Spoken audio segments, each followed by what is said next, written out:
What's up, guys? My name's Stu, and today we're going to be talking about Star Trek Online's top 10 ships available in the C-Store as of the end of 2021.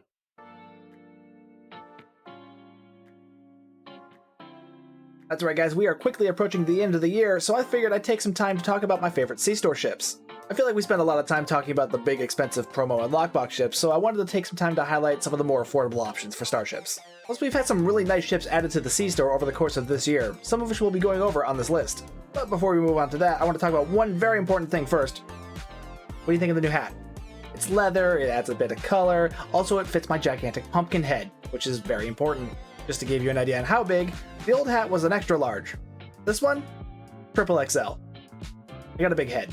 May have noticed the old glasses are back too. The mirroring on these lenses isn't quite as good as the old ones, which is kind of annoying, but they are my prescription now, so I can actually see out of them, which is really nice. Anyway, enough of that. Ships, the reason you're here. Like I said, this will be a top 10 list of tier 6 ships available in the C-Store. This will include newer ships, older ships, ones with good consoles or traits, but ultimately all of these are just ships I have had a lot of fun in, so let's get into it. First up, in no particular order, the Arbiter Battlecruiser.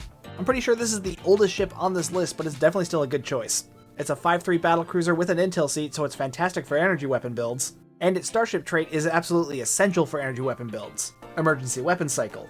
In fact, this starship trait is why most players will recommend the Arbiter above anything else to new players. Being a battlecruiser, it's capable of taking a decent punch while dishing one out as well, though because of that, it does sacrifice a bit on speed and turn rate. If you're wanting something similar but a bit less dated than the Arbiter, this next ship might suit you well: the Gagarin Miracle Worker Battlecruiser. This is another 5.3 battlecruiser, but this one is a full Miracle Worker ship instead. This means you'll have access to mixed armament synergy and narrow sensor bands, meaning it's even better for energy weapon builds than the Arbiter and its intel seat. Though with its higher damage potential, it also has a lower turn rate than the Arbiter, so it's going to be that much more difficult to maneuver. The ship also comes with Entwined Tactical Matrices, a starship trait I've talked about quite a bit on this channel. It's really great if you're interested in using abilities like Fire at Will or Scatter Volley, because it basically allows you to keep either one of those up 100% of the time. Now, if you still want something that packs a nice punch with energy weapons, and are more concerned about speed and maneuverability than your survival, you might like this next ship better: the Da Vinci Miracle Worker Escort, aka the Tier 6 Sabre. This one has a 4.3 weapons layout with an experimental weapon, because it's an escort. Like the Gagarin, this is also a full Miracle Worker ship, so it's fantastic for energy weapon builds. However, unlike the Gagarin, this ship is much faster and more maneuverable. This ship also has a decent starship trait, Energy Overdrive. It's not as great as some of the other beam overload traits out there, but it makes an excellent budget substitute. It also has a unique experimental weapon, the Gatling Emitter. Like the trait, this isn't the greatest option available in the game, but it's going to be better than that hyper-excited ion stream projector that most escorts come with. If you want to hear more details about this ship, I actually did a review of this ship not that long ago when it was released. I'll link that in the description below. I should mention that the Da Vinci is also available in the Agile Classics bundle, in which it is paired with the Equinox Pilot Scout ship, along with a pair of experimental upgrade tokens and fleet ship modules to upgrade the ships. Obviously, a bundle is going to be more expensive than an individual ship, but if you're interested in both of them, the bundle might be worth it to you. Next up is the Core Class Bird of Prey. If you like nimble escorts, this is another one to look at. While it really doesn't have the firepower that the Da Vinci has, it's still got some neat toys on it. It only has 4 bridge officer seats on it, but all 4 of those seats are universal seats, so this ship has a nice amount of versatility. This ship is also a raider, so it'll have access to raider flanking. This means it'll do extra damage against enemies when firing on their rear arcs. That also stacks with space flanking from the intel specialization, so if you pilot your ship right, you can get a good amount of damage out of this thing. This is also one of the ships that comes with Withering Barrage, the starship trait that extends the duration of cannon scatter volley by 4 seconds, which is definitely a very valuable trait for scatter volley builds. Another unique feature on this ship is the Enhanced Battle Cloak. Like a normal Battle Cloak, it can be activated during combat, but it also gives better buffs than a normal Battle Cloak when decloaking, and lets you fire torpedoes, mines, and certain bridge officer abilities while still cloaked. One other reason this ship is on this list is because of how it's sold. This ship is available in the KDF Elite Starter Pack, so not only will it come with inventory slots, bank slots, and a bunch of other useful stuff for a new character, but the Elite Starter Packs sell for only 2,000 Zen, whereas a normal Tier 6 ship is actually 3,000 Zen. So by buying the starter pack, you can actually get this ship for $10 cheaper. The next ship on the list is the Appalachia Blockade Runner Escort. Now, if you watched my review on this ship, you already know I really like this ship, and if you didn't watch it, that'll be linked down below. This is another escort with a 4.3 weapons layout, plus an experimental weapon. The ship is rather unique because it is a C-Store ship with 2 specialization seats. Normally you only see that on lockbox, promo, or legendary ships. Specifically, this ship comes with a Lieutenant Commander command seat and a Lieutenant Intel seat, meaning this ship can be set up as a really nice torpedo build or an energy weapon build. The ship's console, Tricobalt Tear Launcher, and its starship trait, Piercing Projectiles, are also really well suited to torpedo builds. In fact, that's why I said in my original review that this ship is basically a torpedo build starter pack. This one also comes with a unique experimental weapon, Hullspike Battery. This is another experimental weapon that it's not the best in the game, but it's certainly a good choice. Honestly, at this rate, I'll be surprised if we ever get an experimental weapon that outperforms Soliton Wave Impeller. These next ships are also really good for torpedo builds, the Flight Deck Assault Carriers.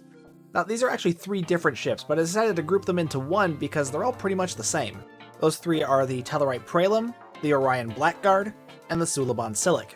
All 3 come with the same unremarkable trait and console, they have the same bridge layout, and have nearly the same stats. Now, the main reason these ships are on this list is because, like I said earlier, they make really nice torpedo boats, thanks to a Lieutenant Commander command seat. They also have a nice amount of tactical seating, so you're going to get a good amount of power out of these as well. But the real selling point with these ships, in my opinion, is the fact that they're flight deck carriers, meaning that they have 2 hangar bays. So if you like pet builds, this is a great option to pick. And unlike normal carriers, flight deck carriers don't suffer from the same underpowered issues that they have. That's because flight deck carriers are set up more like cruisers than science ships. And in the case of these ships, tactical heavy cruisers. Now, like I said, all 3 are mostly the same, but there is one thing that sets one above the others, and that's that the Silic comes with a battle cloak. Not only that, but even though the Silic is technically the Romulan version of these ships, it doesn't have a singularity core, it has a normal warp core, which is a good thing because warp cores generally outperform singularity cores. That said, I'm sure plenty of you would rather pick the Blackguard instead, because, you know, Orions. Next is an old favorite of mine, the Endeavor Tactical Star Cruiser. I've always been a big fan of the look of the Odyssey class, and before the Legendary version came out, this was the best variant of all of those ships. The Sojourner's too engineering heavy, the Yorktown's too science heavy, but the Endeavor sports just the right amount of tactical and universal seating. The ship is a star cruiser with a 4-4 weapons layout and a Lieutenant Commander command seat, so it makes for a decent tank build, but with that much universal seating you can set this up in a variety of different ways, like a torpedo mine layer build or a broadside beam overload build. The ship also comes with a decent starship trait, Supercharged Weapons. If you're running an energy weapon build and you're wanting to increase your critical chance and severity, this is a good trait. Anytime you fire a torpedo, it gives a stacking buff to your energy weapons, damage, crit chance, and crit severity. With a normal torpedo, you'll never get the maximum amount of stacks for this trait, but, fun fact, you know the weapon set from the Discovery Reputation? How its 3-piece bonus can fire off an extra dark matter torpedo? That'll contribute to this trait, so this trait can be really valuable on a phaser or disruptor build using that set. The console this ship comes with is called Flagship Tactical Computer. If you watched my last video, you heard me talk about this one a bit. It has a really nice buff to firing cycle haste, making it really great for beam overload builds. Sadly, this console is restricted to the flagships, so that's variants of the Odyssey, Bortisque, and the Scimitar, so in its current state you're not going to get much use out of it on other ships, but it's still a good console, though I still have my fingers crossed that one day that they'll unbind that console set. Next on the list is another group of ships, the Temporal Warships. Specifically the Edison, Charg, Kohler, and Jem'Hadar Vanguard Temporal Warships. Like the Flight Deck Assault Carriers, this is another group of ships that are largely the same, you know, same trait, same console, nearly identical stats, so I've grouped them into one spot as well. I really like these ships, and the reason why is entirely in the name. They're full temporal ships, so they have the molecular reconstruction beam, and they have access to recursive shearing 3, and they're warships, so they have the best mastery package. They also have a 5-3 weapons layout, which with this kind of ship, that is definitely preferred. The console these ships come with, Entangled Quantum Bombardment, is not bad, but it's nothing special. Though the starship trait they come with is actually pretty good, because it gives buffs to firing cycle haste and a little bit of bonus damage, anytime you use attack pattern beta or a temporal ability. However, things get a little more complicated here because of how Cryptic decided to release this trait, because like the ships themselves, it's technically 4 different starship traits. Like I said, these traits buff firing cycle haste and a little bit of bonus damage, but the bonus damage is only applied to a specific damage type, which will depend on the trait. Heart of Soul will buff phaser damage, Legacy of Kronos will buff disruptor damage, Pride of Molrihan will give plasma damage, and Persistence of the Founders will give Polaron damage. Now, it gets even more complicated because you can actually only get one of these traits on your character. Technically, each of these ships has all 4 traits, but the traits themselves are faction bound. So regardless of which ship you're using, Federation characters will only get Heart of Soul, only KDF characters will get Legacy of Kronos, only Romulan characters get Pride of Molrihan, and only Jem'Hadar characters get Persistence of the Founders. So the upside is that you only need to buy one ship to get all 4 traits. The downside is that you'll only ever have access to one of those traits on any character, and which one you get is entirely dependent on your character's faction. Now, while these 4 ships are very similar, there are some key differences.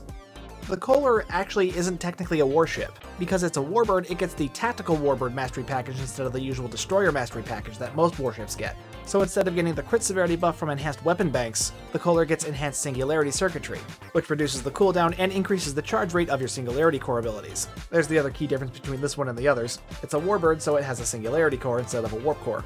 The Edison is a typical Federation warship. The Charg is pretty much the same, but it has a battle cloak. Jem'Hadar Vanguard ship doesn't have a cloak, but because it's a Vanguard ship, it has the Wingmen mechanic. And because it has the Wingmen mechanic, if I had to pick one of these temporal warships, it would be the Jem'Hadar one. The Wingmen mechanic is, in my opinion, one of the most fun ship mechanics Star Trek Online has ever introduced into the game. And it kinda makes me sad that it's restricted to Jem'Hadar Vanguard ships, because I would love to use it more. The next ship is a bit different. The Grissom Light Science Vessel, aka the Tier 6 Oberth. Not only is this ship a longtime meme finally made real, it's actually a really good science ship, largely due to the fact that it's a temporal ship. Temporal pairs really well with EPG builds, so you can get a good amount of exotic damage out of this ship. It's a little heavy on the engineering seating for my taste, but I would still say this is close to being a good budget alternative to the Vern. Its starship trait is called By the Book, which extends the duration of anomaly abilities, which are what most science builds are built around to begin with, so this can be a valuable trait for those type of builds. Its console is called Phase Space Membrane, and currently it is a crazy meta torpedo build console, so if you have any interest in torpedo builds, you might want to consider picking this up too. I should also mention that the Grissom is also available in the New Genesis bundle, which comes with this ship, the Clark Multi-Mission Command Cruiser, which is also a pretty decent ship, 3 Wrath of Khan era costumes, and the Type 2 Phaser Compression Pistol, also from the Wrath of Khan era, as well as a pair of experimental upgrade tokens and fleet ship modules to upgrade the ships. The bundle is obviously going to be more expensive than just the one ship on its own, but I do really believe it's worth getting, though maybe wait for it to go on sale. And now for the final ship on this top 10 list. I hope you're ready for it, because it's the Titan. The Titan Science Destroyer is probably the weirdest ship on this list, entirely because of the fact that Science Destroyers are just generally weird. They're science ships, but at the press of a button, they basically turn into escorts. Now, this feature really isn't something you want to do during combat, because your loadout would still remain the same. You don't want to be running a science build and then suddenly lose your most powerful science abilities. But because the Titan has a Lieutenant Commander command seat, it can actually be made into a decent torpedo build while in tactical mode. But in its standard science mode, it can still be a decent science ship as well. Like I said, this isn't something you want to switch between mid-battle, but you could save 2 different loadouts, one science-focused and one torpedo-focused. That way you can quickly set up for either option for whatever you want to do. The Titan is by no means a meta ship, but is certainly a versatile ship. So if you want something that can support a good amount of variety, this is a great ship to pick. Plus, the Titan is a gorgeous ship. How could you not want it? Speaking of not meta things, the Titan starship trait is, it's another Enterprise! Yeah, definitely not a good trait, but certainly a very meme-worthy trait. The Titan's console, however, opening salvo, can be really useful for torpedo builds. But yeah, those are my favorite C-Store ships as of the end of 2021. If you're looking to buy a new C-Store ship this year, or an old one, hopefully this will help you make some decisions. Anyway, my name's Stu, and I'll see you guys next. Did you think we were done? Did you think I could be forgotten about? Did you see the new hat, the new lenses, and think I would just go away? Because we're just getting started. Hit the like button. Hit the subscribe button. Go play Star Trek Online. Tell them I sent you.